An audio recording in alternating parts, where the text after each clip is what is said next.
Welcome, and thank you for joining us for today's DealerOn webinar, Underperforming Dealership to Superstar Results in 7 Steps. My name is Eliana Raggio, and I'll be your moderator today. And today's webinar is being presented by DealerOn. For anyone who isn't familiar with DealerOn, we're an award-winning website development company and digital agency, best known for our amazing SEO, the best customer service, and the highest converting website designs in the industry, including the award-winning Chameleon responsive website platform. We've been awarded the Driving Sales Dealer Satisfaction Award for top-rated websites for an unprecedented 7th year in a row. We also took home the AWA Award for Best Websites 3 times, plus FCA and Ford recently announced that we're now an approved vendor. Big things are always happening over here at DealerOn. We're still the only company in the industry that offers a money-back lead guarantee program. Do you want to know more? Yeah, you do. You can check us out at DealerOn.com. Hey, the Innovative Dealer Summit is next week in Denver, Colorado, and our very own Greg Gifford will be presenting there and walk you through a step-by-step process to use local SEO to get your dealership on the map and the search results page. And Digital Dealer is just around the corner too, this time in sunny Orlando, Florida. Did you know that we're giving away $100 for pre-scheduling a demo with us? Use the link below to sign up. And if you're going to make sure you catch Greg's local SEO session that will use real-world examples and case studies, remember, come to booth 307 and see why thousands of dealers have partnered with us to sell more cars more profitably. Hope to see you there. And we have a great show in store for you today. We're very pleased to have Mark Tewart as a first-time DealerOn webinar presenter today. Mark Tewart is the president of Tewart Enterprises, Inc., an in-demand professional speaker, business consultant, business performance turnaround expert, media spokesperson, and recognized sales management and operations authority in the automotive industry. Mark has over 36 years of successful experience spanning from sales, F&I, general manager, executive manager, to trainer, consultant, and speaker. He's also the host of the TV show On the Mark with Mark Tewart on CBT News and is the author of the best-selling book, How to Be a Sales Superstar. Mark is a popular speaker at industry events such as the NADA convention and is a longtime professional member of the National Speakers Association and the Authors Guild. Mark is a regular contributor to many industry magazines, a highly respected member of the automotive community, and he can be reached at mtewart@tewart.com. And by the way, Mark will also be at the upcoming Digital Dealer Convention where he'll be moderating a great panel on the future of automotive retail. Believe me, you do not want to miss that. Make sure you catch that. And hopefully that slide will go forward at some point during the presentation. A little late, Mark, but I love you anyway. During the presentation, if you have any questions, please use the question feature located on the corner of your screen to submit them. At the end of the presentation, we'll answer those questions of general interest. If we're unable to get to your question live, we're going to try to respond by email later today. And don't forget, a link to download a copy of this webinar recording will also be emailed to you later today for your reference. Feel free to share it with your friends and colleagues. Mark, if you wouldn't mind, could you go forward an extra slide? And guess what? Our good friends at Tewart Enterprises, one more slide, there you go. Our good friends at Tewart Enterprises have 2 great prizes today on the webinar. First, one of you lucky webinar attendees is going to win a signed copy of Mark's best-selling book, How to Be a Sales Superstar, Break All the Rules, and Succeed While Doing It. Next, one person is going to win our grand prize, a 30 days of unlimited access to the Tewart 24/7 online training channel, the most comprehensive online training channel in the biz. This prize is valued at $995, but quite frankly, it's filled with priceless information. Great prize for you and your dealership. Let me tell you, though, you have to be on the live broadcast to win it, though, so stay tuned for your chance to walk away with one of these awesome prizes today. Also, at the conclusion of the webinar, you're going to get a short survey, so fill it out. We're always looking for quality feedback from our audience, and we want to hear what you have to say about today's show. And hey, do you tweet much? We hope you do. We'd love to see what you have to say about today's presentation, so please tag us in it. You can use hashtag DealerOnWebby. I'm at Eliana Raggio, and you can also hit up Mark Tewart at, you guessed it, Mark Tewart. We look forward to seeing what you're saying. All right, everyone, let's get started. Let's learn how to go from underperforming dealership to superstar results in only 7 steps. Mark Tewart, how long have I been hounding you to get on this show? And I'm so glad you finally came onto the show. Thank you so much for being here today and bringing us such a great topic. Thank you for allowing me to be here. It's an honor. I appreciate it, and I appreciate everybody being on today, especially because I know it's the end of the month, and that makes it a little bit more challenging to be here, so thank you very much. Oh, well, it's okay, because you know what, Mark? I know for a fact you're coming at them today with some great, awesome strategies that they can use to turn their dealerships around and get them from underperforming dealership status to superstar status, and that's what we're looking for. So I know, Mark, you have a lot to get to today. Without further ado, why don't you tell the audience the awesome things they're going to be learning about in the next hour? The objectives today, I want to identify some common areas for dealership underperformance. I also want to identify what I call systemic issues that commonly cause the areas of underperformance. And then from there, hopefully establish actions to fix the causes of that underperformance. And then establish what I call fail-safe measures to keep underperformance from recurring. This all sounds great. Now, audience, as I mentioned before, first-time DealerOn webinar presenter Mark Tewart is here today, and you know what we do. We put them through the gauntlet, so make sure you ask great questions. We're looking forward to a nice, robust Q&A system at the end of the show. And Mark, dazzle us with your amazingness. Take it away. Tell us how to do this in 7 steps.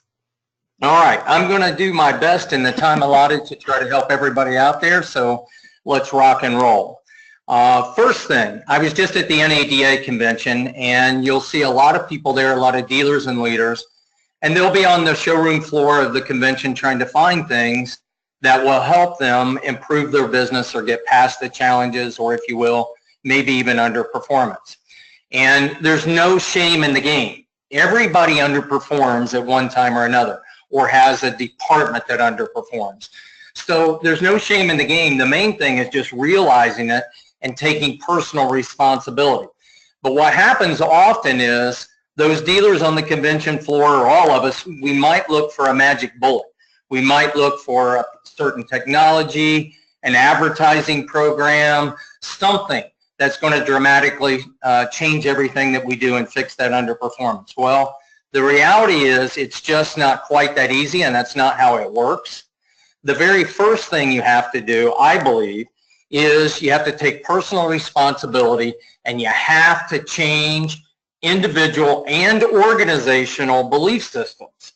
Why? Because if you go to that NADA convention and you get the best advertising program on earth, you get the best technology, the best CRM, the best tools, whatever it may be, until you change the belief system, nothing's going to change. It's just going to be another shiny object you're paying for that you're not going to get results for. So we want to start with changing what we do in incremental belief systems and steps. And dealer principles, executive leaders first. This is an old phrase, but speed of the boss, speed of the crew, as you think and act, your team shall too. So you have to be the very first to change. Often, when we get a potential client, we have a very long conversation with the leaders of the organization. And what I'm looking for is, do those leaders or the dealer principal, are they willing to change? Are they taking responsibility? If they're blaming people, and I'll often hear things like, well, it's our brand. Our brand is a little weak right now, or we're just not in a great location, or the market is not good in our area. Our facilities just aren't right, or maybe we're having a real challenge in our area getting people, and you just can't get good people in our area, or they don't have the right capitalization. Or one of the biggest ones that I hear in a belief system is what I call the win-then syndrome. When we get to here, then we'll do this. Once we achieve this, then we'll go there. Well, there's a little quote, I think it's biblical, but it says, if you move towards me, I'll move towards you. And the universe wants to see that you're going to put your foot forward and take some actions. And the first thing to change organizational and individual belief systems is to start to act, walk, talk, and do things as if you're already at that level that you want to be at. And when you do that, others around you and the universe is going to see and reward you because you're having the guts to move forward. You cannot do the win-then syndrome because it just won't work. You have to display the confidence that you're going to be there first. So leaders, be willing to accept change and accept responsibility. For any of you that have maybe ever heard me speak at a conference, you may have heard me do a particular speech or a program that I'm known for called Stop It. And I kid in this speech, but I put a little video in there. It's an old comedic video from Bob Newhart. And he has a patient, he's a psychologist, she's going over her problems, and then when she gets to the end of the problems, Bob Newhart looks at her and he says, "Stop it," in a loud voice. Well, often the very first step that I have to take with some of my clients is in a nice way look at them and say, "Stop it." All change, every single thing that you'll do to improve comes from what I call the pleasure-pain principle. You're either moving towards pleasure or away from pain in all decisions. And often the biggest motivator is when you have too much pain. I think it was Zig Ziglar in a story talked about he was overweight and he just got sick and tired of being sick and tired, so he was going to change. Well, that's a great motivator to get you moving forward, and then you're going to have the discipline to move towards the pleasure from there on out to keep going, but you have to be willing to first take responsibility, look in the mirror and say as the leader, listen, if this is underperforming, this has got to be my issue. I'm the one that made this happen, and I'm the one that's got to start the ball rolling to get it to change. So eliminate any excuses. I have a little cup on my desk with the international no sign, and it says no excuses. So eliminate the excuses. And then the next thing that I look for if I'm talking to a client that's going through underperformance, I want to hear in their voice that they have a teachable spirit. Once my book came out, I had a lot of radio and TV interviews, and people would say, what's the biggest thing you look for with potential employees or potential success? And I said, there's several things I think that can make up success, but one thing I always look for is when a person has a teachable spirit. Listen, if you've got all the ideas and you know everything, then you're never going to go anywhere. I find that the very best people on earth, the most successful people, are always willing to have a teachable spirit. They're always looking to learn. So the biggest thing right now is we're trying to change individual and organizational belief systems, because all external things that are going wrong are internal issues. You never fix an external problem until you fix the internal issues. I think it was Jim Rohn, the late great business philosopher. He said something that if you want things to change, you have to change. If you want things to improve, you have to improve. And those are very true phrases. So I always ask for the leaders to dive deeply into what are your 4 Ps: people, process, product, and positioning. Years ago, I saw the first show when The Prophet came on TV with Marcus Lemonis, and I said, hey, that guy kind of does what I do, but I just do it for the auto industry. And I heard him talking about the 3 Ps, and I said, well, you know, I talk about 4 Ps. So drilling down through the 4 Ps, we're going to discuss today the first P. Great, I'm curious, which P was he missing? He did not have positioning. I'm sorry. People, process, product, and positioning. Got it. Interesting. People. How do you recruit, hire, train, retain, motivate, and educate people? Because with all the shiny objects, advertising, any tool that you have, nothing will ever matter unless you've got the right people. It's still a people business. The old phrase, people buy from people, is very much true, and people execute every single thing that we do. So you not only have to have the right people. Jim Collins in the book Good to Great said you got to have the right people on the bus. You got to put them in the right seats. Often I'll find with underperforming dealerships, we have some really good people. We have them in the wrong seats. What they're doing does not match their talent, their abilities, or their desires. So I'm going to give you some tips today on people. Process. The way that you start to change individual and organizational belief systems is to put in incremental processes that create a belief system around winning. I call this success rituals. And how do you do a successful ritual? You do it every single day. There's another phrase that says, you know, do I have to do this every day? No, you just do it on the days you want to be successful. So we're going to talk about different processes. And the next one is product. That's your inventory or your service. But we're going to go into just a few ideas about your inventory and especially your pre-owned inventory. And then the last P out of the fourth P is positioning. And what I mean by positioning is what is not only your advertising and marketing, online, offline, digital, etc., but what is your position in that marketplace? And one of the questions I'll ask a potential client if they're underperforming is I'll ask them, if somebody were to shop your brand in your area, 5, 6, 10, however many dealerships, what makes you the better, different, or unique choice? Some people call this a USP, a unique selling proposition. And I'm often amazed, but it's very, very, very rare, if almost never, that if somebody is underperforming, that they can articulate this to a very concise way. In other words, they can't tell me what makes them better, different, or unique. They might say something to the effect of, well, we've been here a long time. Well, that's just not deep enough. It's not good enough. It's not concise enough. It's not beneficial to the client. And even, I just had a recent client that had been in business as family owned since 1929. And I said, have you ever thought about the idea that you're not telling your story, you're not telling it well enough? I have a little phrase, tell your story, tell it well, and tell it often, but make it specific to what the client would be motivated to do and take action with you.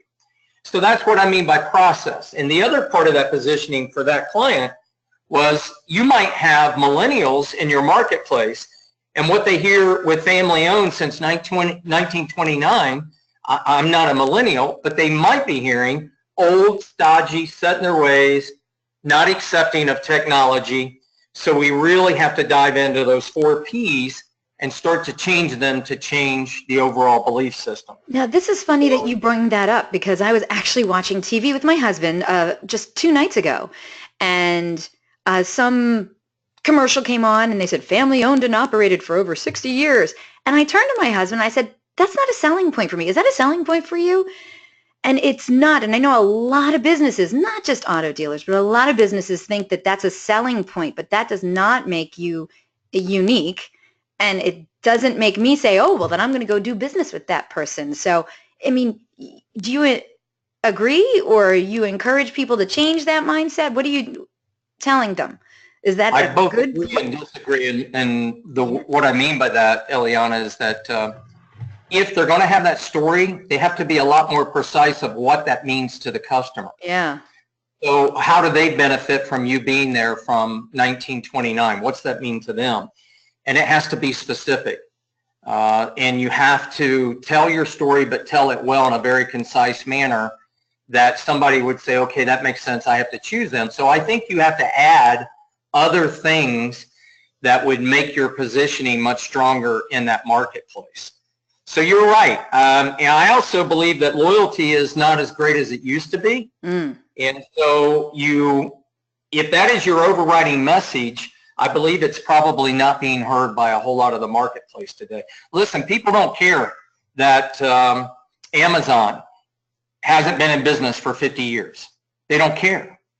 What they care is, what does Amazon do for me right now today? That's what they care about. So moving forward, let's talk about, number one, if you're going to look at people, there's 2 parts. Number one, how do you attract, select, interview, and hire the right team members? And you would think I was a recruiting company as much as I talk about this, but we're not. There are other people that do that well. That's not what we do. But I do know this. If you have to have the right people, how are you going to attract, select, interview, and hire the right team members? And there's 5 ways that I measure a business. Number one, do you attract and select, hire the right people? Number 2, do you educate them? Number 3, do you motivate them? Number 4, do you give them very clearly communicated communications and expectations? And number 5, do you hold them accountable? But going back to the people part at the beginning of attracting and selecting, if you don't have that, none of the rest of it's going to matter. So I always look at what is your current staff, and we're going to also look at your current people, and then how do we attract more. The difference today that I see with recruiting people, in the past, dealerships generally did it out of need. They said, okay, we need a couple of salespeople, let's run this ad, let's see if we can find somebody. Well, it is probably a greater challenge to get people today. It's one that can be met, but if you're going to wait till you do it out of need, it's too late.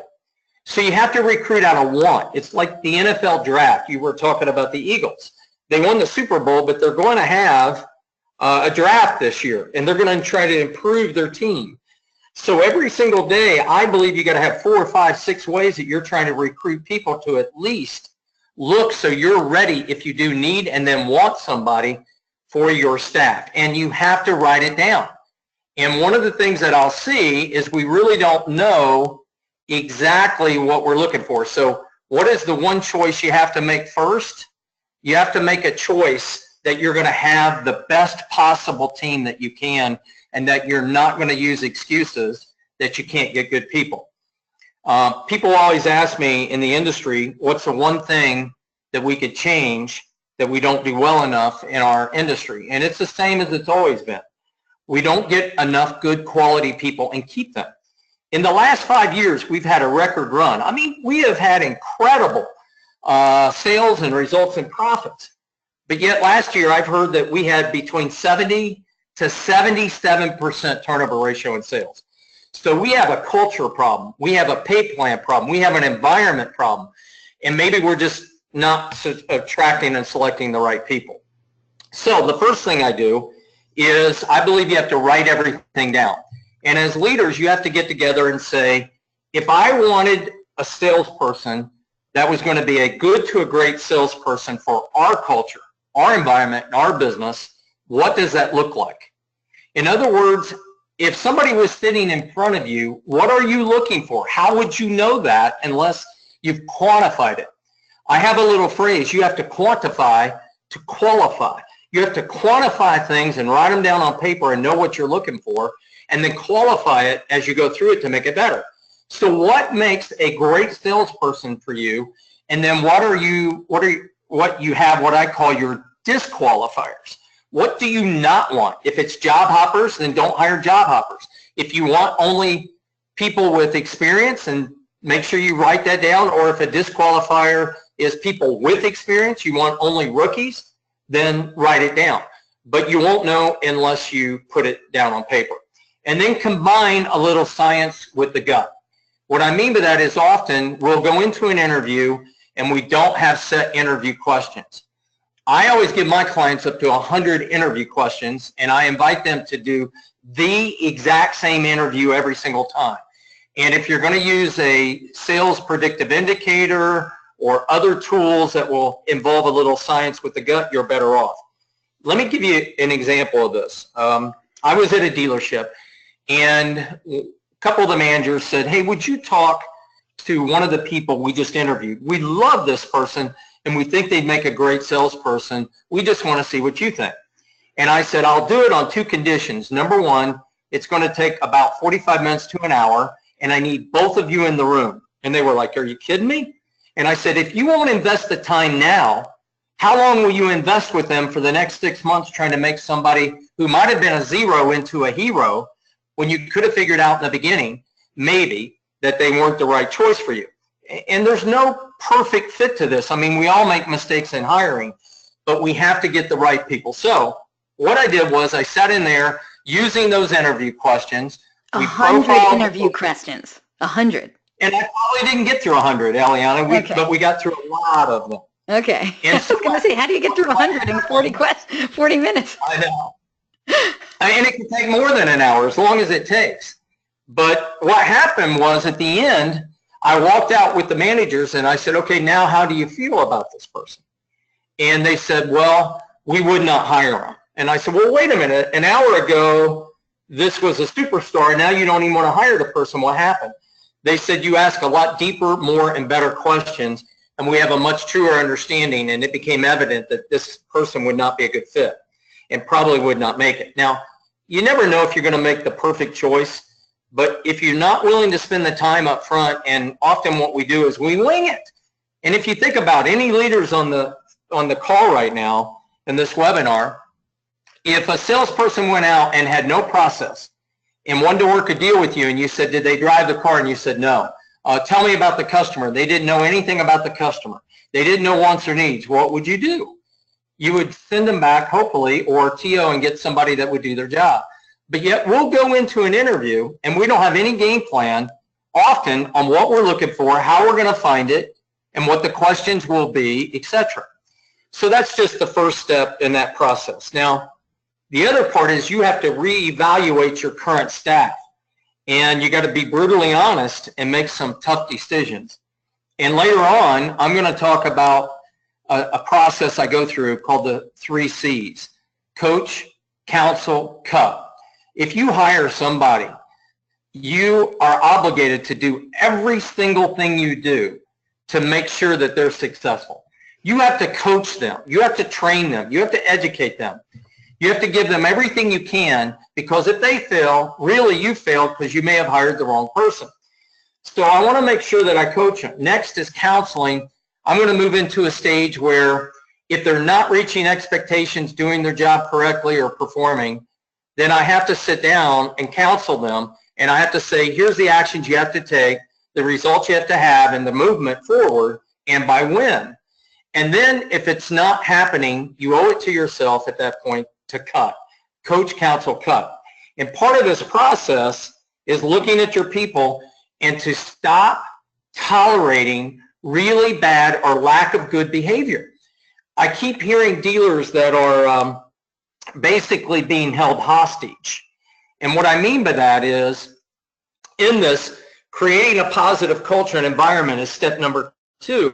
And you don't do that by allowing people to underperform continually, or to make excuses, or to do bad things in your dealership. And what I'll hear is, well, it's so hard to get good people, Mark. And if I let John go, if I let Johnny here go, what do I get after him? And the moment I hear that, you've given away your power and direction in the positive culture and environment of your dealership. And I'll just give you an example.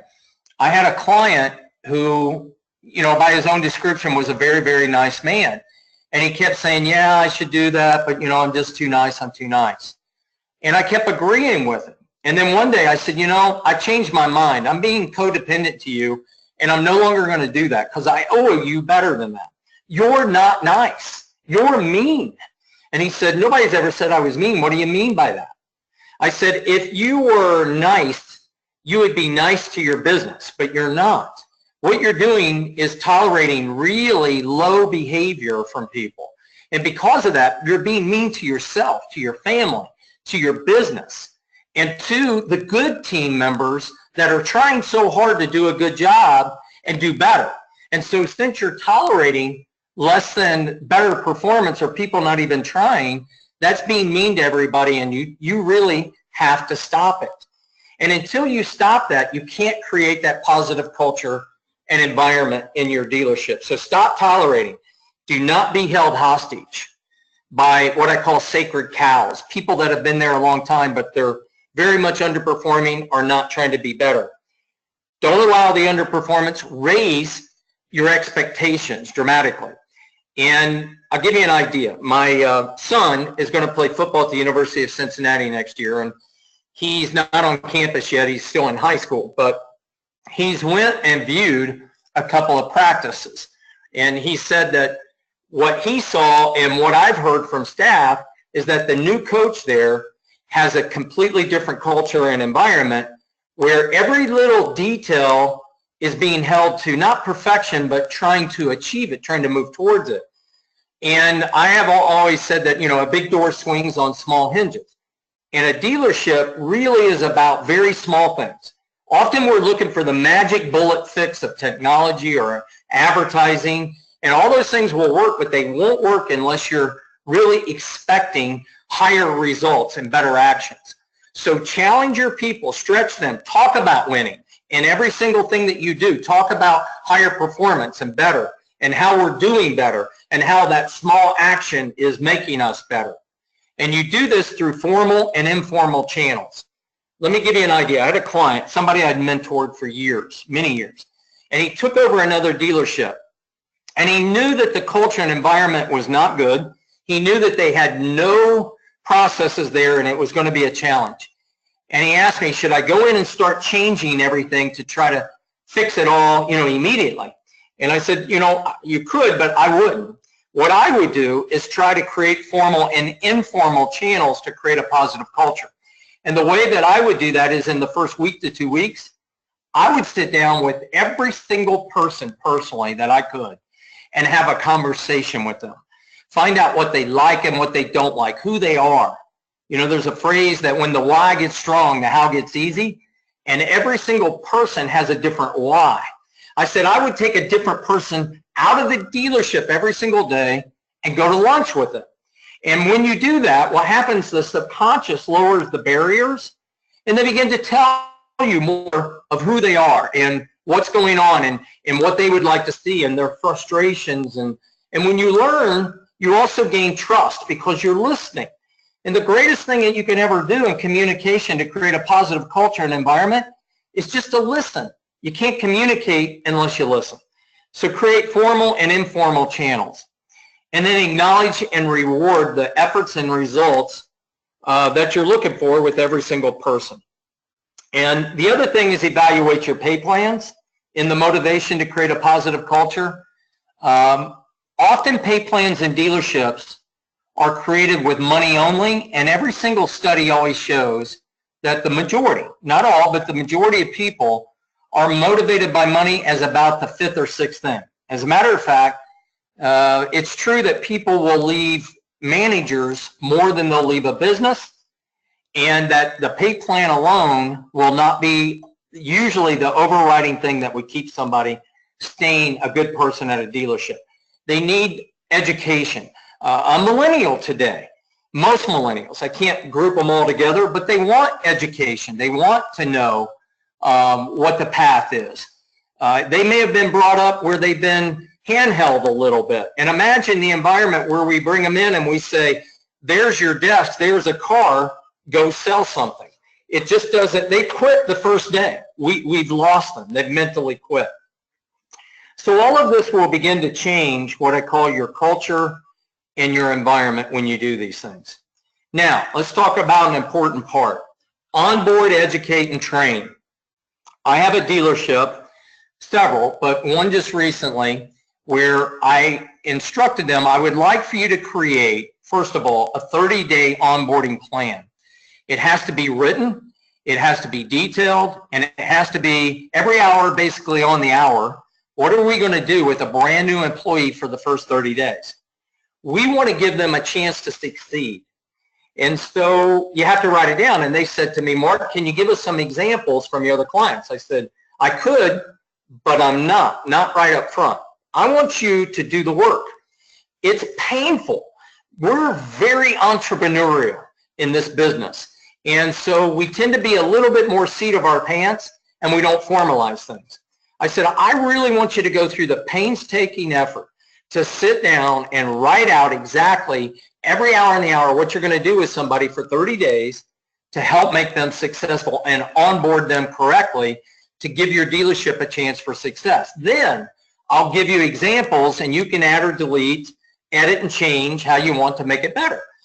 But the thing is just making the effort to start to figure out what your onboarding program is going to be. Then I believe you got to have a training calendar, not just for new people, but you got to have it for everybody. And you got to have what your topic's going to be, when it's going to be done. And I've always thought that if you did 10 minutes of training a day, then you're better off doing that and drilling down on one particular thing to get better than if you were trying to do something for 8 hours in one day. I always say that your brain can only gain what your butt can maintain. We're ADD in this business. And so what happens is if you train too long, people tend to tune out no matter how exciting you are. Really drill down and create that calendar. People have to know when they're going to train, how they're going to train, what the topic is, And once again, writing this down, this is something I did every day, or excuse me, every month as a general manager and executive leader. I wrote out my training calendar and we never missed. And I don't allow people not to try to get better. I had a manager, or excuse me, a salesperson that worked for me at a dealership I took over. And he came to me and he was kind of gruff and he sold 24 or 5 cars a month, and he said, hey, I hope you understand, I'm not going to do the training because I sell a lot of cars. I know what I've been doing, and I've been doing it a long time. And the other guys need it, but I know you understand I won't be in there. And I said, hey, I don't have many black-white issues, but there's no gray area to this. You have to do it. And he goes, well, it's just not something I'm willing to do. And I said, well, I'll give you a great reference. I appreciate you being here. And he said, you mean you would fire me and I sell 24 or 5 cars a month? I said, no, I just did. Listen, I'd be crazy to fire a 24 or 25 car person. It's insane. But if you're telling me that as a 24 or 25 car person that you can't get better, I believe that you're wrong in that. As a matter of fact, I think you can get better than anybody else because you have the work ethic, the talent, the ability. You have all these things that could grow you further faster than somebody that's probably selling 12. And what message would I send to the rest of the team if I sent a 12 car message person that it's okay not to try to get better because you won't? I said, trust me, let me be clear, never going to happen. So that's not the culture and environment. What I want is a 30-day commitment from you that will self-educate. I think also it was Jim Rohn that said that a college education will get you a job, but self-education will make you rich. So give me 30 days, and at the end of 30 days, if it doesn't work for you, hey, we'll part as friends. But let me be clear, we're not going to change this. We're going to have training. And at the end of 30 days, he did sell more cars. And he also admitted that he learned something. And what we train on and work on every single day are 4 skills. Sales skills, anything from how you meet and greet, phone skills, anything you do in your sales situations. People skills, why? Active listening skills, persuasion, because when you sell, you persuade. Most people train only on sales technique. You're going to find the better the salesperson, the less sales technique that they'll need as they get better. So I like to look at people skills, then life skills. I think the majority of salespeople that are not reaching where they want to be, or if they're failing, is not even because of sales skills or people skills. It's generally life skills. In other words, they don't know what to do with their day. What is a plan that they will execute every day? What's their attitude that they'll have in a selling situation? What are their goals? And how do they understand their subconscious mind to be able to reach their goals? Which we'll talk about a book later on that will help you with that. And then also marketing. What do I mean by marketing? What do you do to execute a plan for yourself as a salesperson? How do you prospect every day? How do you market yourself both online, offline, and in social media that would make you attractive to potential customers? How do you set up your own brand? All of these things we train on rather than just sales skills. And then the other thing, utilize others in varied formats. When you train, you have to utilize others because you become part of the woodwork. In other words, you may have somebody come in from the outside and say pretty much the same thing you've said, but there's an old phrase, I think it's biblical, that says you're never an expert in your own area, so to speak, in your own backyard. So if you utilize other voices, people will listen to that and it will help you. So I used to bring in guest speakers. I used to bring in other people besides myself, and we rotated. And I even had salespeople begin to do training programs for 10 minutes a day on any topic that they wanted. It could be dress. It could be better ways to eat, because we often eat bad in dealerships. We're on the go. It could be a sales technique. Anything they wanted to do, I wanted their involvement because we want to make it a team. So we're going to onboard, we're going to educate, onboard, educate, and train. And when people say, well, what's the difference between education and training? One of my mentors, Nito Kubain, who's the president of High Point University, he said, Mark, do you know what the difference between training and education is? And I said, no, what's that? He said, if you had a daughter and you sent her to school, would you want her to have sex education or sex training? I said, oh man, that's a terrible example. Maybe neither. I don't think I want either, but if I got a choice, I think I'm going to go with the education, not training. So I got the idea. Training is something that we do as a flash, and it leaves a sunburn. We do it every once in a while, and it doesn't work. Education is something you do, even if it's 10 minutes a day, every single day, so everybody's getting better. You know, I remember we had an opportunity to do leasing because nobody in the marketplace was really doing leasing. And we trained like crazy. And about 60 days later, 90 days later, we went from 2 to 52 leases. It was pretty incredible. And the guys and gals at the dealership said, man, we know this stuff, Mark. We know it better than you do. We don't have to talk about it anymore. And I said, you have done so well. You really know it, and you've got it down, and your results show it, and I'm super proud of you guys. And I just want to share with you, if we've done that well in 60 days, imagine if we keep talking about this for a year, how great we'll be at that point. So the idea was this is never going to go away. Consistent and persistent. Keep talking about the same things, a lot of the same things every day. And that brings us, Eliana, to a poll question.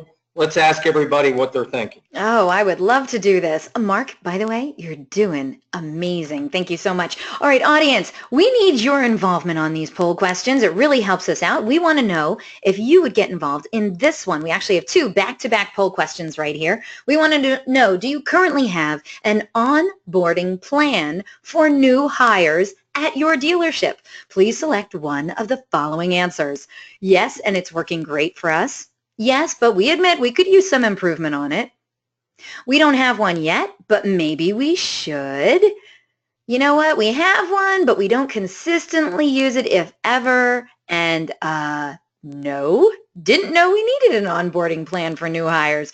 Once we get a majority of the votes in, we're going to close this poll, share the results, and then get to our second poll question. That's right. We got 2 back-to-back questions for you fine folks today.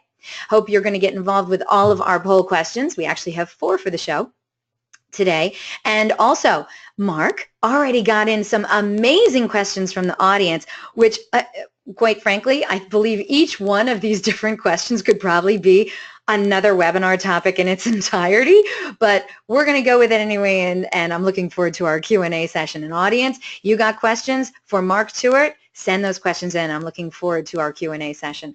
All right, Mark, let's close out this first poll question, see what the audience had to say. Are you ready?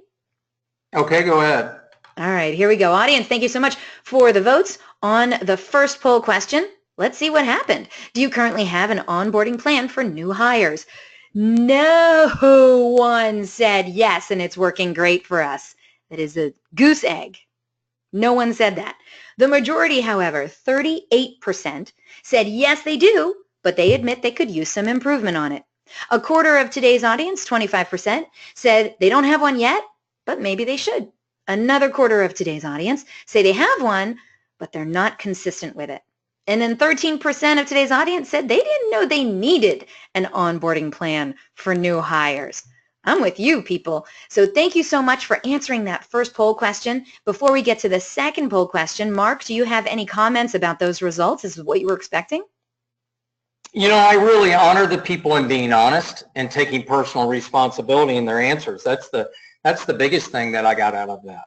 I agree. Audience, you are amazing, and I'm looking forward to seeing how you answer this second poll question as well. It's on the screen now. We want to know, do you currently have a continual training program for sales and management at your dealership? Once we get a majority of the votes in, we're going to close this poll and share the results. And just to review, let's go over the answers. You could have yes, and it's working great for us. Yes, but we admit we're not consistent with it. You know what? We have sales training, but not management training. I think a lot of people might answer that. No, but does OEM training count? Mark, just so we're clear, does OEM training count? It's only a small portion because it's generally more about product. Mm-hmm. I agree with you. So, and then the last answer is no, but we should. So. Okay. Were you going to continue? Were you going to say more? No. You have a minute. Go ahead. Go ahead. All right, audience, you guys are killing it today. Thank you so much for the votes. We'll leave it open for another few seconds, and then we'll close this poll, and we're going to find out if you currently have a continual training program for sales and management at your dealership. All right, Mark, are you ready to see what the audience had to say? I am. Lay it on me. Oh, my goodness. Wait till you see these answers. Okay, let's see. 3% of today's audience, only 3%, well, at least it's not a zero. 3% of today's audience said yes, they do have a continual training program for sales and management at the dealership, and it's working great for them. Congratulations. 31% of today's audience say yes, they do, but they admit they're not consistent with it. A solid third of today's audience, 33%, said that they have sales training, but not management training at their dealership. Very interesting. 18% of today's audience says no, but does OEM training count? As we've already discussed with Mark, it counts a little bit, but no, not really. And 15% of today's audience say no, they don't, and they realize that they should.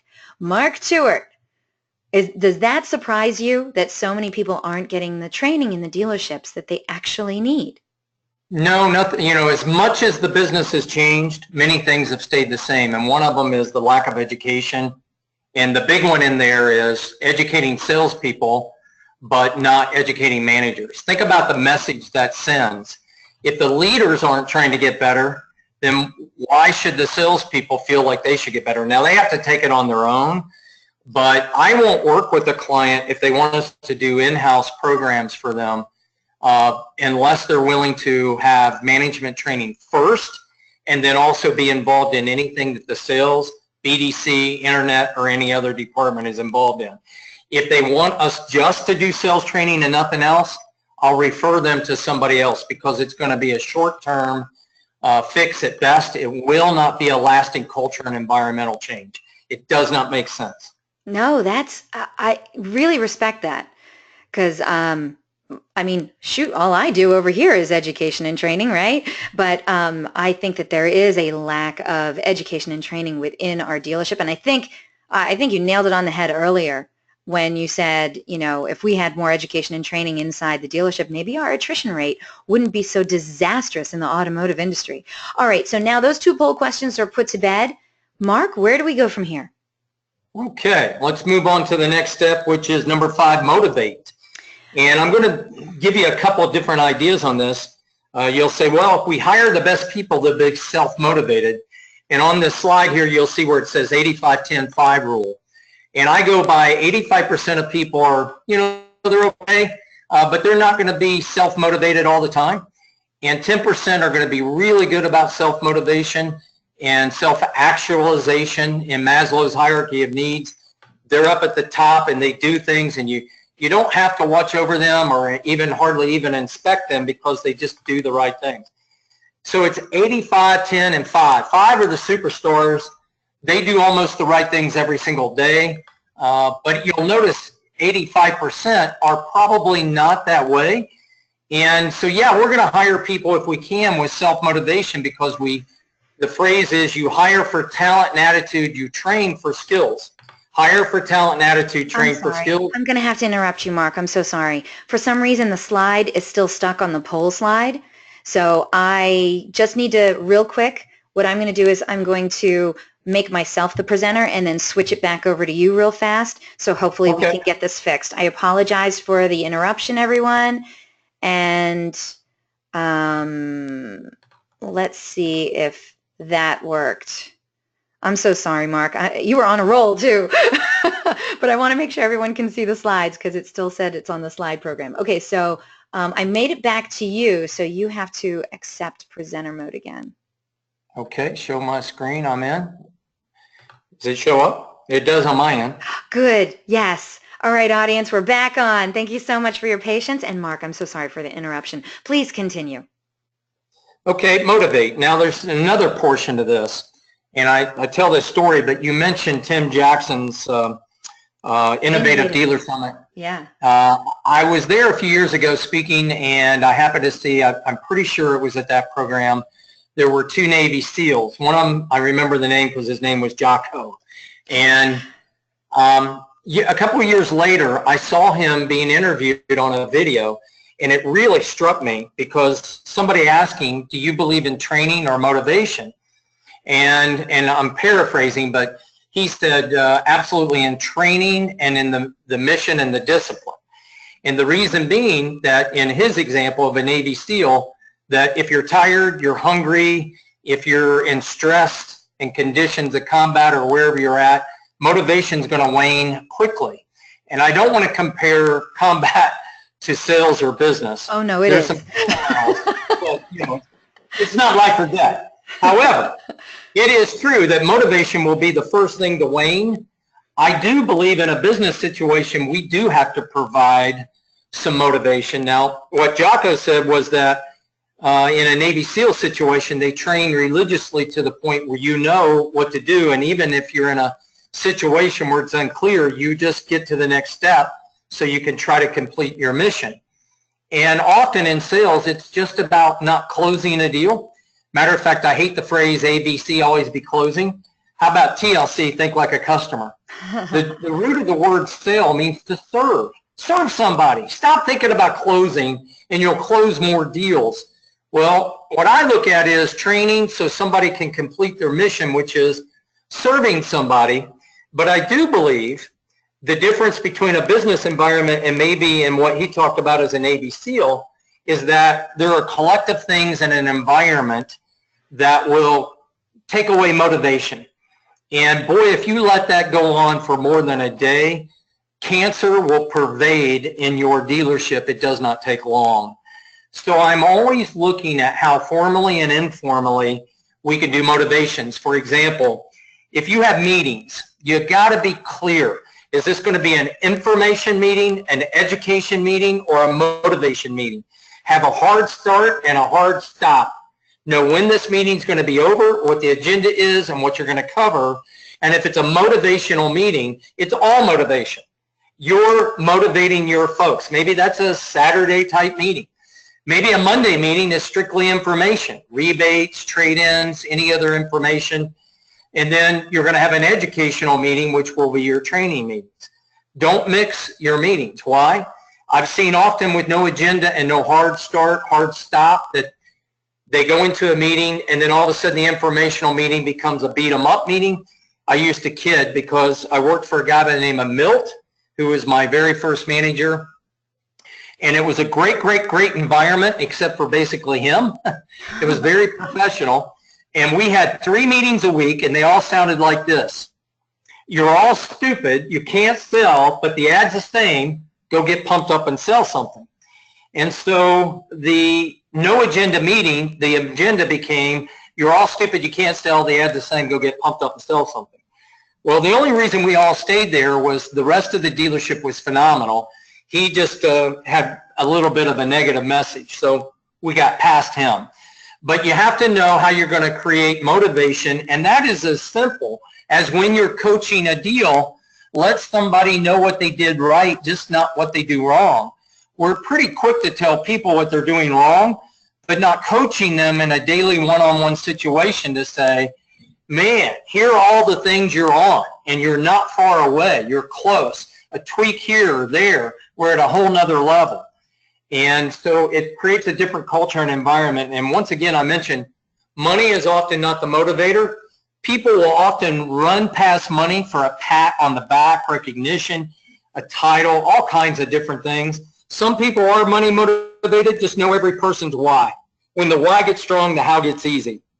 The very first consulting job I ever did, it was a long program. And I'll never forget, there was a problem with the used car manager, but he was very talented and he had many results, but there were some things that were affecting the dealership. And I'll never forget, that manager had been there 15 years, and the dealer said to me, well, does he have a family? Is he married? And I said, my bigger question for you is, how does somebody work for you when you're here every day for 15 years? Right. And you don't know if he's married or has a family? I said, the problem is you. Look in the mirror. You don't even know anybody in your dealership. Oh my goodness. How can you have any type of personal motivation that would make them feel that they want to be a part of this team? So that's part of the motivation part. Now, next step is huge. Communicate consistent and extremely clear communications. Ink it, don't think it. I was in a sales meeting of a client of mine in Mississippi. They may be on here today. And they were going over a challenge. And I asked if this was a challenge they continually have. And I said, do you have a written executed plan to communicate the systemic issues that cause it, that fix it, and what we do going forward? Have you put it in writing? And they said no. And I said, if it's not written, it does not exist. So we believe that you have to write things down. Ink it, don't think it. And what you think they know and what they truly know are two different things. That's something that I learned early on as a trainer. You could go into a dealership over and over and you would think that they've got something, but as you dug deeper, you know that they didn't, and that's really incumbent upon me. That means I've failed. So what I have to do is keep going over things and breaking it down in such detail, getting their involvement to the point where they really know it, and that's consistent and extremely clear communications. Repetition is the mother of all learning, whether it's training, whether it's process. You have to have rituals of success. You don't do it sometimes, you do it every day. Let me talk about just a few of those things. I believe you have to have a firmly communicated, written, executed, trained on process for every single thing in your dealership. I'll give you a small example. One day we had at a dealership that I was the general manager of, we had a young man in high school bring up a car for delivery that he had detailed for delivery. And when I went out and looked at it, I wasn't happy. And I began to just, verbally assault this guy more than what I should have. And then I looked at him and I apologized. I said, you know what? This isn't your fault. This is my fault. And I took him in the office and I went over every single thing that I could think of that would make a properly cleaned up and ready to go car. And then we put together a process that every single step of that was written down on a pad, and they were tear-off pads. So going forward, when that person had completely finished that car, they had to go through every step. They had to initial every step of what would make it the expected way that it should be. And then they had to have a signature on it, and they had to have a manager sign off on it before that car was delivered, or even if it was to go into inventory. And so what I realized is what I thought somebody would know and what I expected them to know were two different things. So I want everything written down. And the next thing involved in that is what I call a routing procedure. That's deeper than a sales process. If somebody goes to your website, what do you want them to see? I go by the theory of TOT, T-O-T, the one thing. If they went to your website, what's the one thing you want them to do? Now, it's up to them on what they take action on, but trying to think like a customer, TLC. When they pull up to your dealership or they call your dealership, what do you want them to hear? How do you want them to be greeted at the door? What do you want them to see? I often say, go across from your dealership and look back and tell me what you see. Then when they come into the dealership, not only what do we do, who does it, and what are all the job descriptions of everybody doing it. I often find out that salespeople really don't even understand the job of F&I. So they don't give it enough respect in the manner that they should because they just don't understand it. So these are what I call routing procedures. And in routing procedures, I have what I call also my black-white issues. Not many of them, because I don't want to be so dictatorial. I have an inflexible workplace. But I do have some things that are not black. They're not black. There's no gray. They're black or they are white. In other words, it is very specific. And one of those, as I mentioned to you, was the daily training. That is not, will you do it? Everybody's going to try to get better every single day. We will strive to get better every single day. These are what I call your daily rituals for success. Example, I believe that every dealership, if I owned your dealership, I know for a fact that if we opened up at 9, every day, I want to say that again, every day, at about 8:30, we would have a Save a Deal meeting. And I would have the managers. I'd have the BDC. I would have internet. I would have the sales managers, new and used cars, general manager, F&I. And we would go over yesterday's business. We would go over our sold units. And we would know where the disposition of that deal is. And I live by a 1-3-5 rule. You got 1 day to get in and out of F&I, 3 days to have it in and out of the back office, and 5 days to be funded. Now, some deals, hopefully, will have funded immediately. And that's a little old school in the nature of the rule, but you get what I mean when I say 135. The idea is, if it's sitting in F&I, why and what can I do to help you to get it out of F&I? If there's something unfixed, let's put sense of urgency to it, because this is a now business. And that brings me to, when you have these rituals of success, what you're going to find is that you increase the sense of urgency. And I truly believe that every dealership on earth could sell 10% more cars right now. Why? A massive increase in sense of urgency. If we try to do things right now, how can I put this deal together? If I had a deal yesterday, we're looking at yesterday's business in this Save a Deal meeting. I want to go over yesterday's deals. I want to know where they're at. I want to know what the CIT is, their contracts in transit. If it's not funded at the bank, why? And what can we do to fix it and systemically make sure that it doesn't occur if it's going on longer than what it should? I want to go over heat sheet items. Do we have missing stipulations? Do we have missing trade titles or signatures? Kicked contracts. How do we fix it right now? And who is responsible when we walk out of this meeting?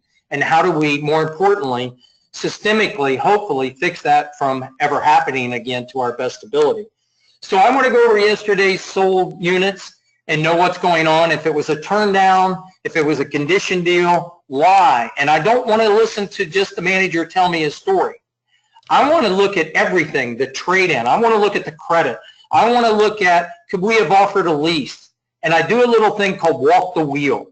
In other words, if you didn't put a deal together, we should have, but if we didn't walk the wheel, what's another possibility? This also makes a great sales training meeting. In other words, if you took every detail of this deal, let's open it up to everybody to say, what else could we do to put this deal together? I was recently at a dealership.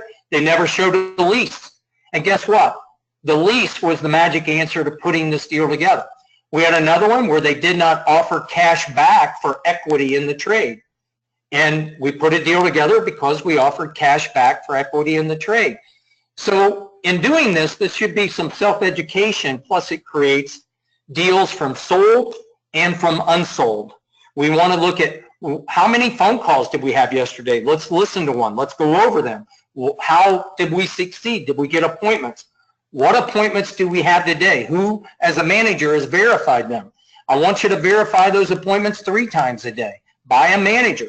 If it was set by BDC, great, but let's have the manager verify those appointments. In other words, increase the urgency. I want to look at dealer trades. In other words, what I'm doing is communicating. I talked about this at NADA, and a guy came up and said, we're a small dealership. Do we really have to do that? And I said, absolutely, positively, yes. Because if nothing else, you'll find that you'll communicate better, and what you think you currently know collectively, you maybe don't know. And the more that you communicate, the better off you are. Why? Every single great dealership I've ever walked into, every great dealership communicates and over-communicates, if there is such a thing.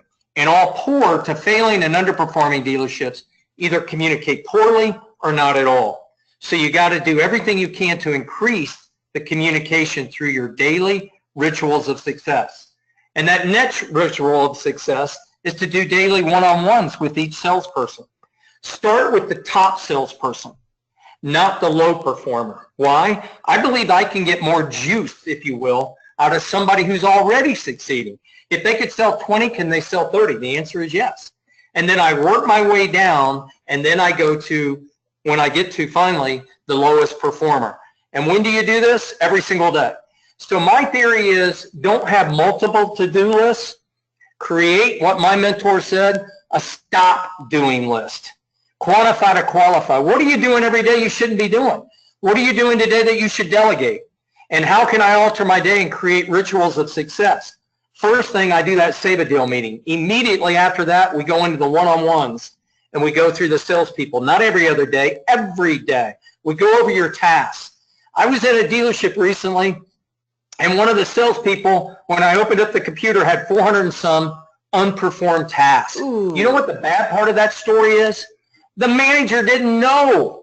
How could the manager not know he didn't have a daily ritual for success in coaching that person? He needed to understand that he was failing as much or more than that particular salesperson. So those are all things that will create what I think are rituals for success. Your education, your training, the one-on-ones, your meetings, your sense of urgency, and talking in a positive way while you're doing those things. So, calling back the unsold customers, all of those things will work. Your F&I process, and we talked about, holding people accountable and the 3 C's, coach, counsel, cut. Coach people, counsel them, cut them. When you do all these things, you have very, very, very strong, effective communication.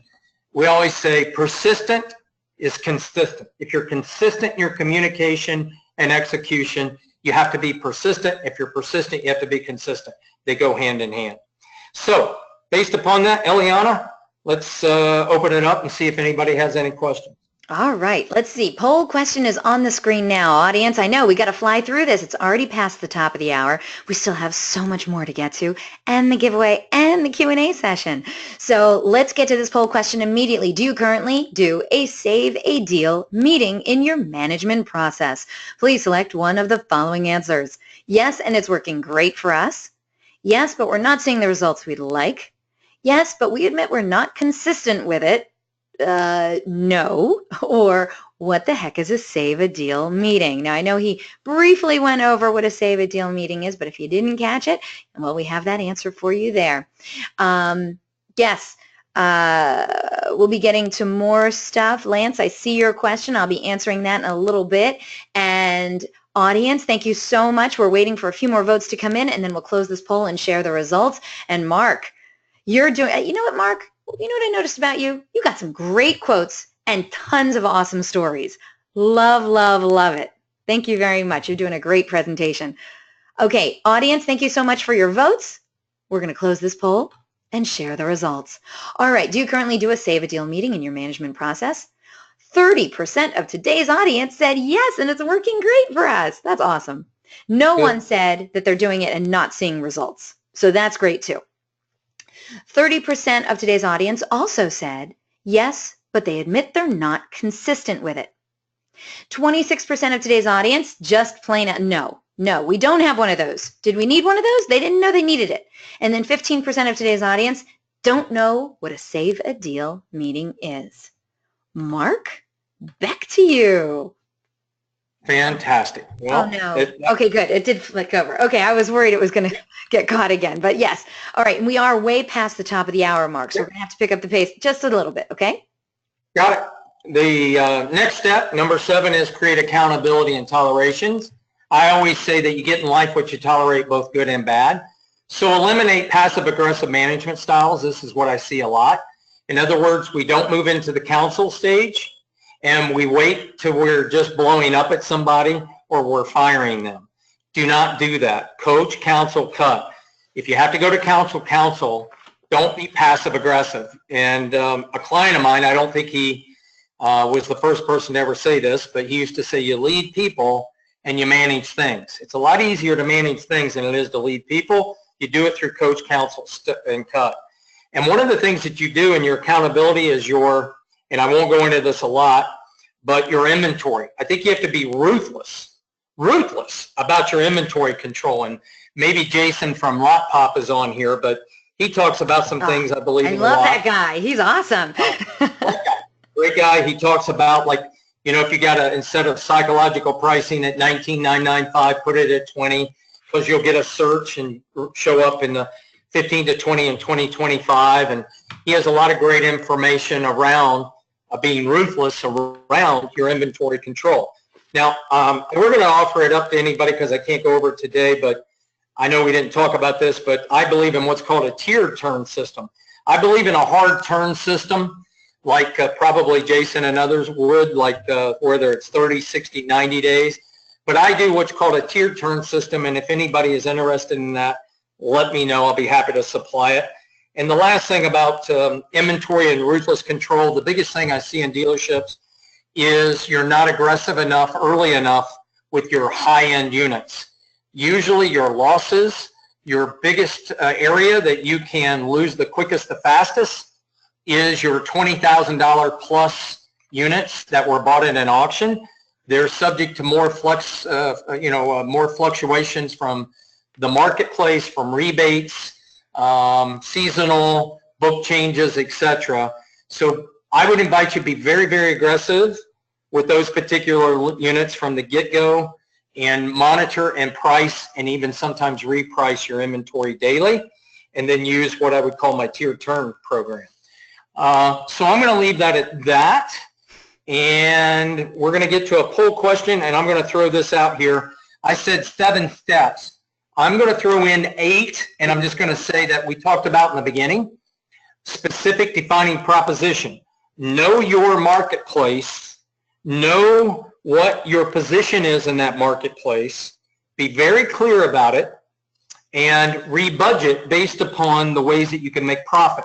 And what I mean by that is there's about 4 ways to increase the bottom line of any business on earth. You can try to sell more, which is what we generally do. You could try to make more margin or gross profit. Number 3, you can increase your repeats. And number 4, you can increase the cycle and speed of the repeats. Often, we try to go out and get new conquest customers. Every business has hidden wealth. The hidden wealth is your database of customers. So go to them first. And what you're going to do is not only try to sell your existing customers, but get more repeats, more referrals, and more from that household. And you'll also try to increase the speed of the cycle of them buying and trading in a vehicle. And when you do that, it'll take care of all 4 of those things that increase the bottom line. So rethink your budget about going after just conquest business. That should be last on the list after you've exhausted every possible means of trying to go from converting your service customers into sales and trying to go to your existing customers. So based upon that, let's throw out one more poll question. I'll turn it over to you. Thank you, sir. Last poll question, audience, is on your screen now. Yeah, we want you to vote on this last poll question, and then we're going to start buttoning this thing up, doing some giveaways, and then also wonderful questions in our Q&A session. All right, so we want to know, do you currently have a written and executed accountability program at your dealership? Please select one of the following answers. Yes, and it's working great for us. Yes, but we aren't consistent with it. No, I've thought about it, but honestly, I don't know where to begin. No, we're afraid of losing employees. Very interesting. Or no, we hope problems just magically go away. You know what? I think a lot of companies are like that. So we want to know what's happening at your dealership. Do you currently have a written and executed accountability program at your dealership? Once we get a majority of the votes in, we're going to close this poll and share the results. And don't forget to get your questions in for the amazing Mark Tewart so that we can get to them during our Q&A session. All right, Mark, I do have more than half the people voted. Thank you, audience. You're amazing. 4 poll questions today, and you brought it every single time. So, Mark, are you ready for the answer to this? Oh, my goodness. Let's hear it. Let's see what the audience had to say. All right. Do you currently have a written and executed accountability program at your dealership? Only 7% of today's audience said yes, and it's working great for us. The majority, however, 39%, said yes, but they admit they're not consistent with it. A quarter of today's audience, 25%, said no, I've thought about it, but I don't know where to begin. Very good. 7% of today's audience said, no, we're afraid of losing employees. Very interesting. And the last one, 21%, actually pretty big size of our audience, said, no, we hope problems just magically go away. I'm going to assume, Mark, that yes, you want a written and fully executed accountability program at every dealership, but assuming that, as we can see, not all dealerships have that, do you have any advice on for those dealerships who don't have one, where they can maybe come up with one? How do you put one together? How long does it take? How stringent does it have to be? Do you have any of that kind of advice? I would invite you to just start with the 3 C's and go from there, the basis of coach, counsel, cut. And I'd be happy to help anybody and assist them with this. The main thing is just getting together with a concentrated effort and formalizing it. And think about those save a deal meetings and also the one-on-one coaching, those type of things. That gives you the basis for what you're trying to accomplish. I think that's a great idea. All right, how do we button this thing up and get to the fun Q&A session? How do we button this thing up? Let me leave you with this. My son is 18. He drives, obviously. But for every single day that I took him to school, every day of his life when he did not drive, I would drop him off. And I said the exact same thing to him every day I ever dropped him off at school when he got out of the car. I said, Jake, think big, live large, and you're in charge. Think big. It's easier to think big than small. It's more inspiring. Have some big goals. And what can you do to do a lot more than what you think that you could possibly do? Live large. Live large doesn't mean that you have to go buy a bigger house or have a fancier car. It's not what I'm talking about. What I mean by live large, be more passionate. Do a little bit more in what you're doing and give it a greater effort that others aren't willing to give. You know, the difference between success and failure is often just a little bit of more effort. And then think big, live large, and lastly, you are in charge. Never, ever, ever make excuses. If it's to be, you know, you're the one that's got to make it happen. You are responsible, no excuses, think big, live large, and you're in charge. Excellent advice. Now, do you also have some I might start saying that to my son, by the way. Do you also have some suggested resources for our audience members today? I do. Number 1, to pimp me, Tewart, onlinetraining.com. We have an online training program. We were actually many, many years ago the first in the industry to do online training. Before dealerships had T1 lines and people didn't even know what it was. They looked at me like I was crazy. So we have Tewart Online Training. We're very proud of it, and it goes through all the different departments for sales and management. Next is obviously pimping me just a little bit. I'd love everybody to take a look at my book, How to Be a Sales Superstar. It's on Amazon. Either put in my name or the title, and you can find it. Another one, if you want to go to NADA once it's available, I just did a program for this convention called Eliminating Time Vampires That Kill Productivity and Profits. I think that could help people. And 2 people that have had a great influence in my life. 1, Nito Kubain, the president of High Point University, the successful person in his right, and also the great beloved Jim Rohn, was a business philosopher, had a lot of great wisdom. And a book that made a big, big difference for me in my life that my brother gave to me and made me read when I was in 6th grade, of all things. Cybernetics by Maxwell Maltz. It will teach you a lot about the power of the psychology of your mind, your subconscious versus your conscious. So much of your success and failure and where you're at is based upon your subconscious. And the more that you learn about that, the better off you'll be, and probably the better and easier it will be to get results. 6th grade? 6th grade. Yeah, my brother was, it's a whole story. My brother passed away, died in an accident when I was a young man. I think I had turned 19. And a quick story, I know it's long, but my brother made me in 6th grade read this book, and he made me write down a whole bunch of goals, about 100 goals. And the first week I didn't write the goals, and he came back in the house, and after he got me down off the wall, I wrote my goals. And when he died, it crushed me because he was not only my older brother, he was my mentor. And his name was Gary.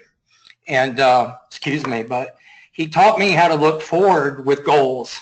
But in his death, he taught me, don't forget about today because you don't know what's going to happen or if you'll get that tomorrow. So if you don't have some goals, write some goals. Read the book, Psycho-Cybernetics. My brother made me read it. It was a great idea. I'm going to read it. I don't usually take book recommendations, but I will do that for you. I think that sounds great. It sounds like a really interesting book. All right. And what else do we have after this? What we have after this, action item. Audience. As you leave here today, I invite you to do these 4 things, and I think everybody can do it. Number 1, come up with a completely written and executed recruiting and onboarding plan. Create, if you don't want 100, come up with 30, 40, 50 interview questions you'll utilize every time. Begin to write down every single process and keep re-editing it, improving it, and F&I process, all of your processes. And then also create your education and training plan and execute it. Those are the 4 things I really invite you. There's a lot more, but you know, you do that, you're going to be well on your path.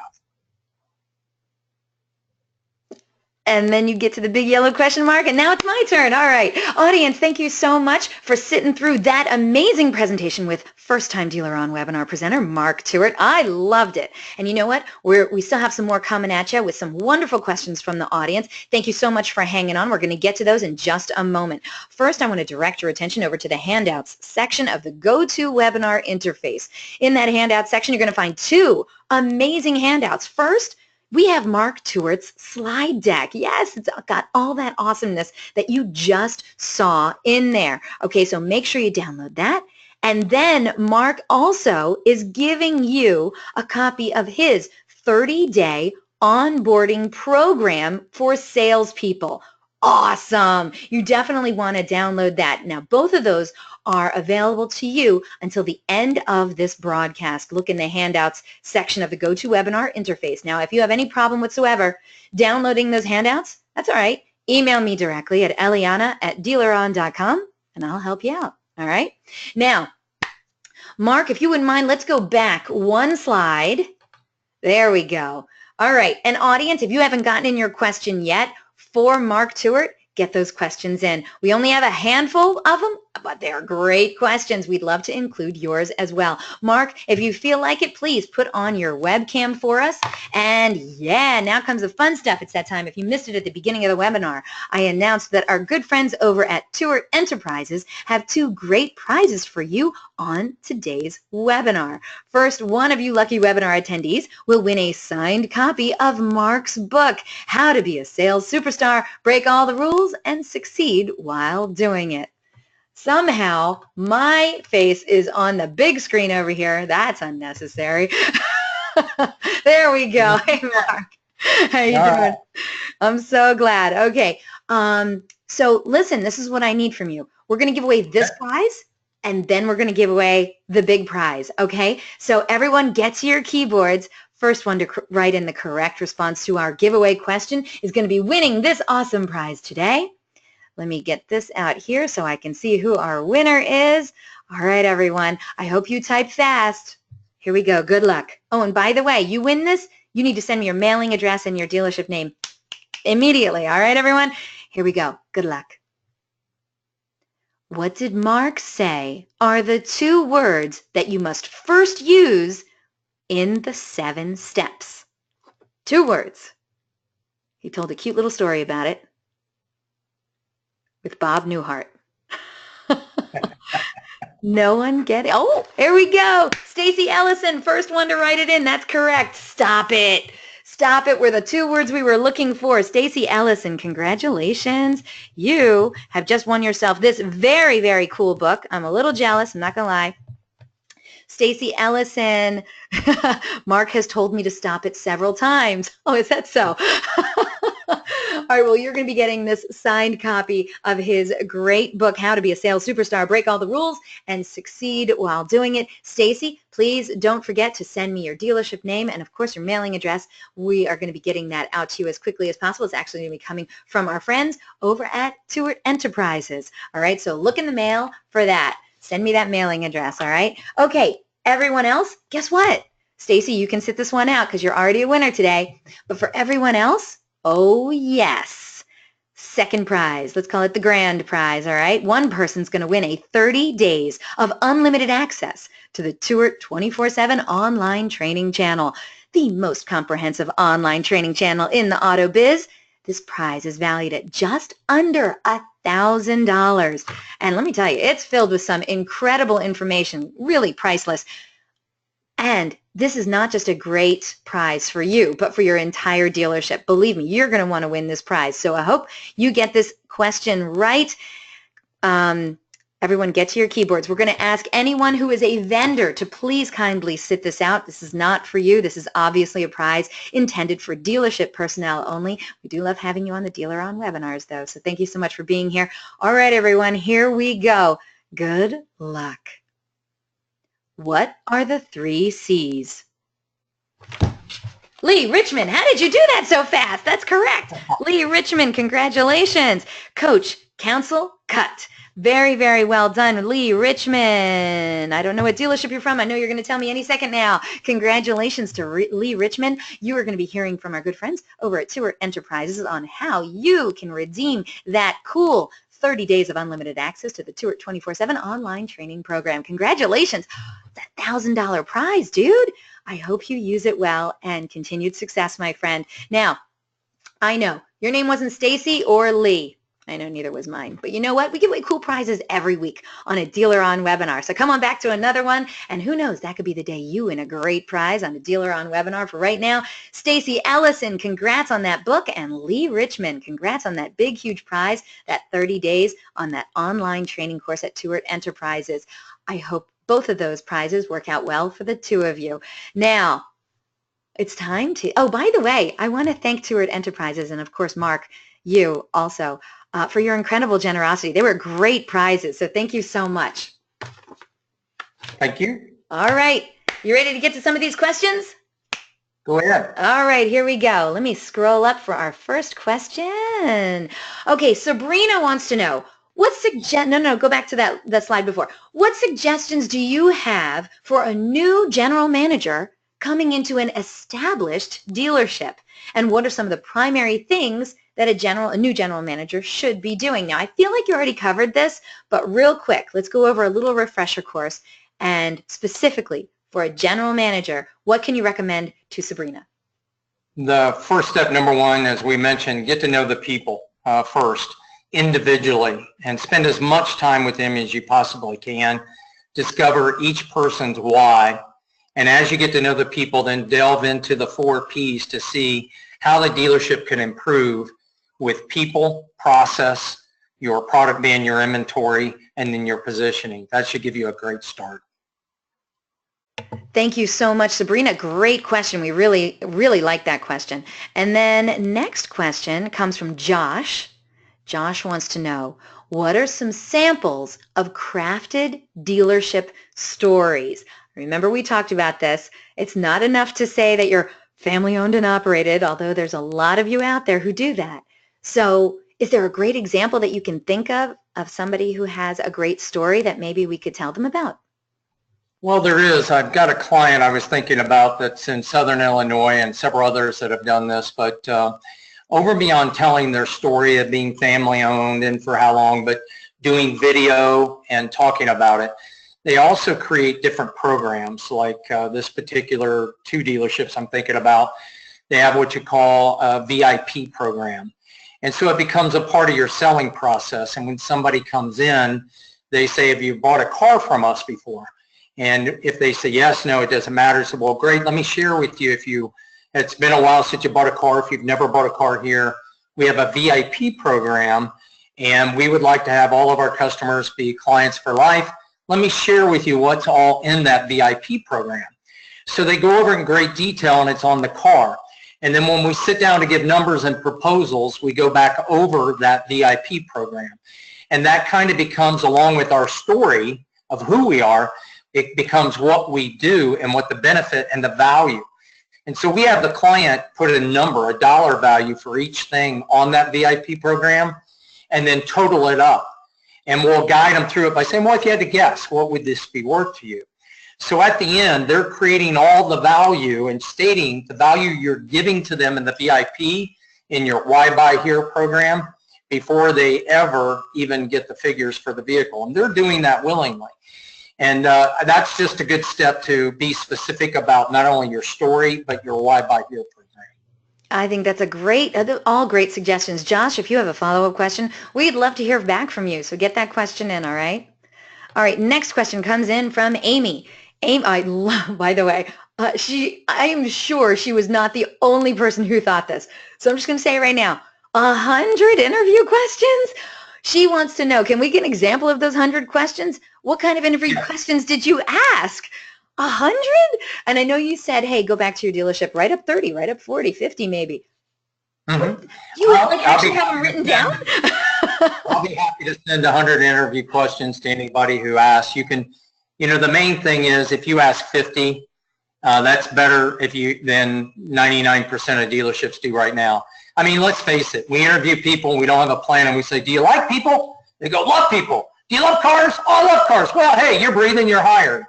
And that becomes the hiring program. So you want, just like in a sales process, you want them to do about 80, 90% of the questions. If I were selling a vehicle, I'd want the customer to talk about 80% of the time. And they will talk 80% of the time if I'm asking the right questions. It's the same thing when you're doing an interview. You just have to be prepared. I'll be happy to share 100 interview questions for anybody that would like it. Okay, for anyone who's interested, email Mark directly at mtewart@tewart.com, and he's going to get those 100 interview questions for you. I just want to know from anyone who gets these questions how it makes a difference to you. If you could just, let me know and say, these are questions I never thought of. Hey, these really opened up our conversations with new hires. I mean, I'm just curious because I would like to know.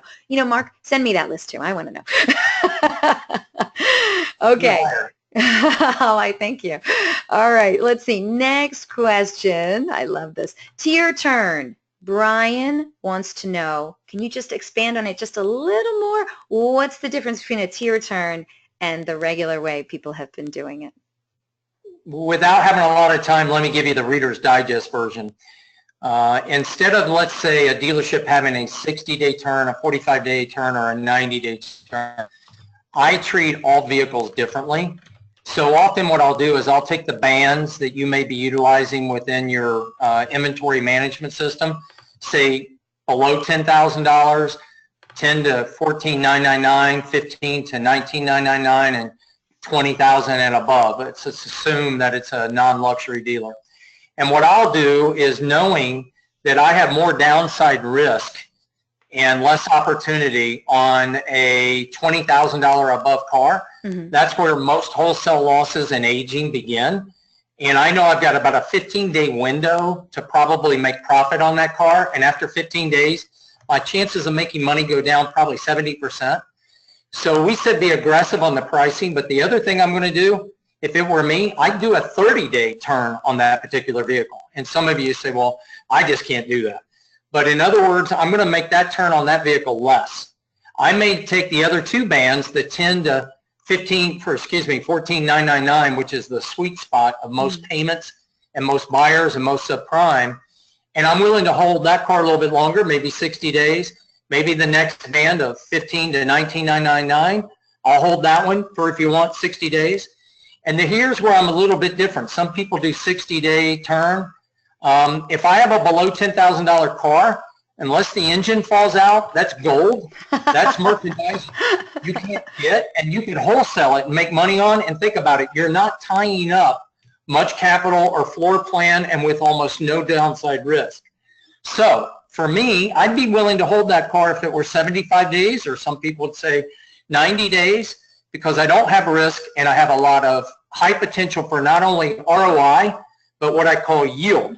So instead of just 60 days, I tier it, and I want to know how much of my inventory and what percentage should be in each one of those buckets as well. That's just kind of a Reader's Digest, just loose version of what I'm talking about with the tier turn program. I like it. I like it a lot. It sounds smart. Brian, thank you so much for the great question. And I didn't call you Bri. All right, next question. Lance. Lance wants to know, are your processes on your training site? Now, yes. Far be it from me to make you give away all of your goodies, but how would somebody get to those processes? Yes, the processes we either train in dealership or online. And even at that, even though we have a suggested process, we realize that every dealership's a little bit different, so your process could be different, and we'll want to custom create for you. But yes, on the online training program, we do have some suggested processes for sales, management, F&I, and others. Okay. All right. That sounds amazing. Lance, thank you so much for that great question. All right. Last question. Oh, and Jesse says thanks, and Amy says thanks too. And last question comes in from Trisha. She says, how do you deal with negativity and poor attitudes? Now, I know you told that great story before where you're like, hey, say it walking, pal, if you're not going to do the training.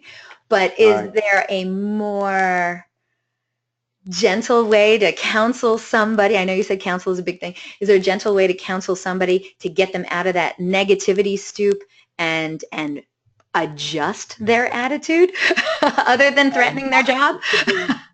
I think it should be a fun thing where every single day we're all telling each other by holding each other accountable, stop it. Once you hear the negativity or once you hear different things that aren't good, because your words become things, and we all get into patterns. So if you can self-correct and help coach, but I think your one-on-one sessions with somebody, you'll pick up on this, because one-on-ones is not just about numbers. It's about coaching people.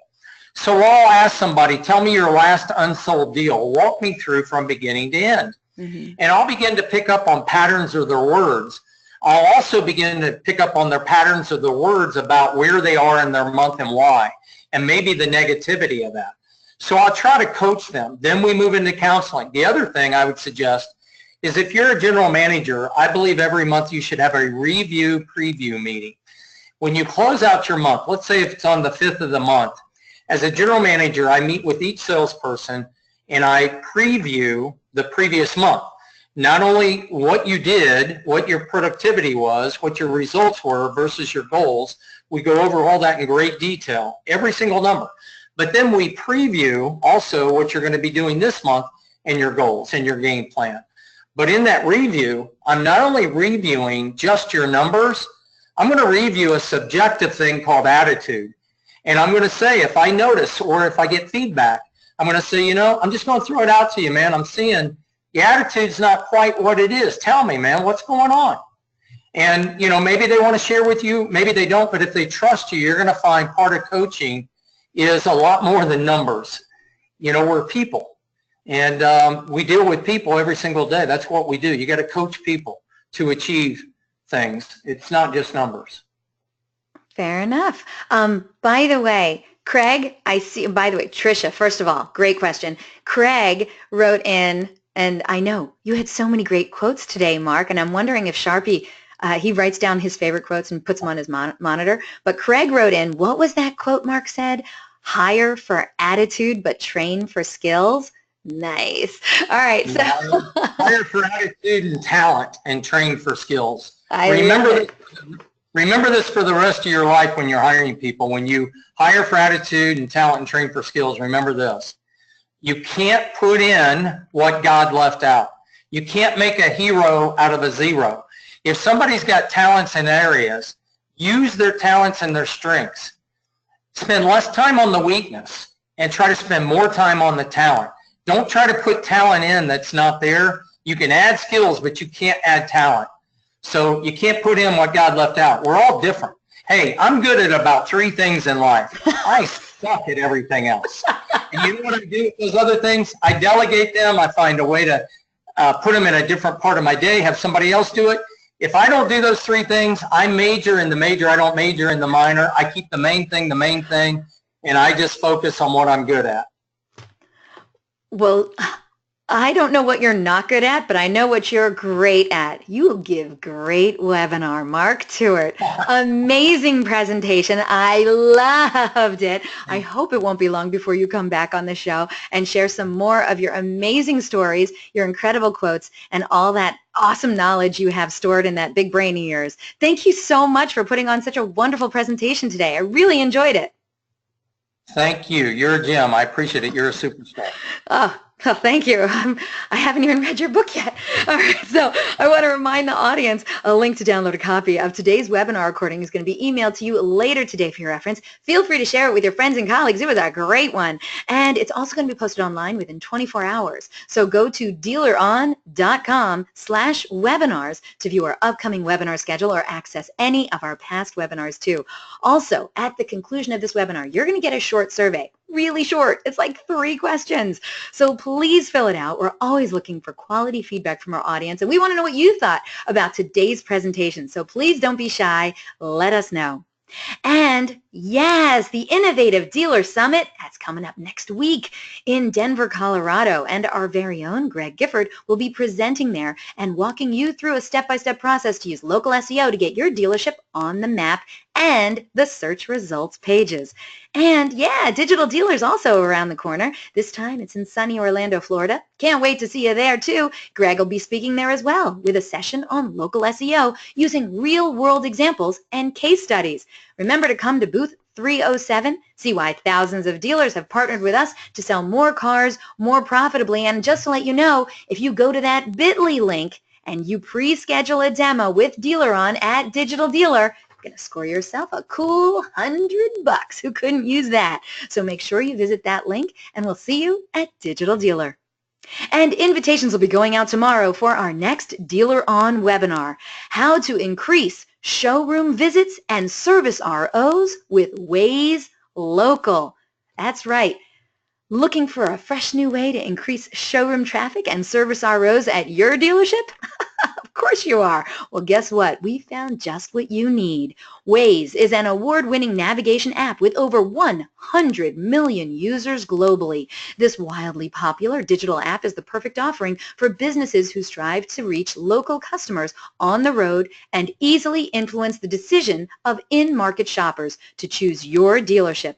Join this fascinating one-hour webinar with Justin Nabazna from Waze as he discusses all of the innovations and strategic advantages dealerships can get with Waze Local. For instance, ads on Waze are seamlessly integrated into the map and navigation experiences to inform drivers about your nearby dealership and your current offers.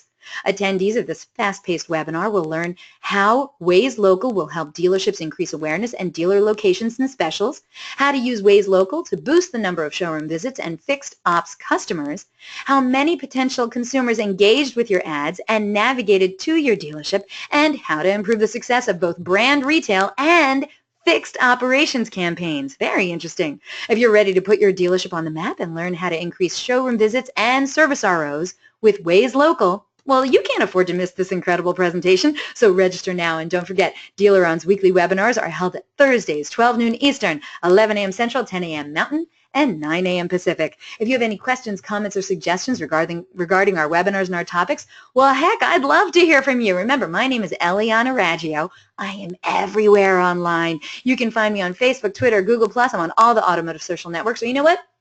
Heck, just email me directly. I'd love to hear from you. Again, it's Eliana@DealerOn.com. Thank you all so very much for spending this time with us today, and I hope to see you all in another webinar in our continuing education series. Take care, everyone. Oh, and go Eagles.